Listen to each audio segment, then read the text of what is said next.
Hi, thank you so much for joining me today. I'm Grace. I got a question not too long ago on the topic listening. She wants to know how to be a good listener, and I must say that's the first step.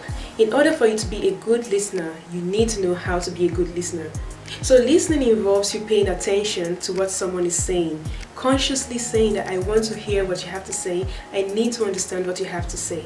And listening involves you being silent. In fact, the same letters that make up listen are the same letters that make up silence. That's to tell you how important it is for you to be silent in order to listen. There are two major types of listening, which involves the active listening and the mindful listening. Active listening involves you paying attention to what someone is saying, but getting involved in a lot of cognitive activities in order to produce results or to interrupt the person. It's not like you're not listening, but you just want to interrupt the person to say something when the person is saying something as well. That's active listening. And for mindful listening, you pay so much attention to what someone is saying. Be calm till the person is done talking, and then you reflect on what the person has said and you give solutions or results to what the person has to say if it's a problem. The benefit of listening includes learning, getting information, improving your relationship with people, as well as communicating better. In order for you to be a good listener, you have to be present, not just physically, but psychologically, mentally, and emotionally. You also have to watch your body language. Don't give the person a body language that will make the person feel that, yeah, you understand. If you want to understand what someone is saying, you have to show that yes, you're listening. Look into the person's eyes, if possible.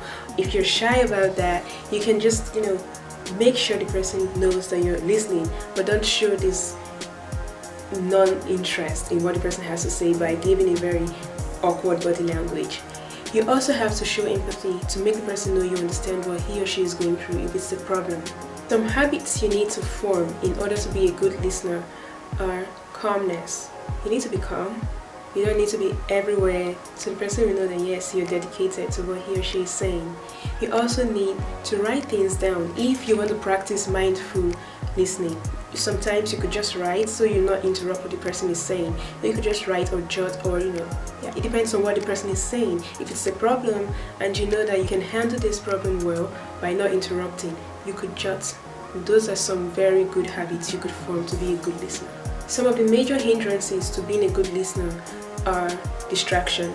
You just get distracted by everything around you. Understand? Like looking around and being distracted instead of focusing on what the person is saying. Or you could be listening because of self-interest. Like, how is this going to benefit me? If it's not going to benefit me, then I don't think I should be listening to you. Or you could listen because you're just jealous. You want to know if this person is progressing in life, or you want to know yes, one of those things. So it's very wrong to ask yourself today, am I actually listening to this person because I want to listen to maybe solve the person's problem, or just make the person feel happy that he's talking to someone, or I'm listening because I want to see how I could benefit from this person. And by the time you know the reason why you're listening, it can help you to be a good listener. So if you're facing some hindrances to being a good listener, you have to form better habits. And if you're already on the path of being a good listener, then I must commend you on that, because it's not everyone that can be a good listener. Thank you so much. If you need me to answer any further question, let me know. Send a message to gbclcoaching@gmail.com.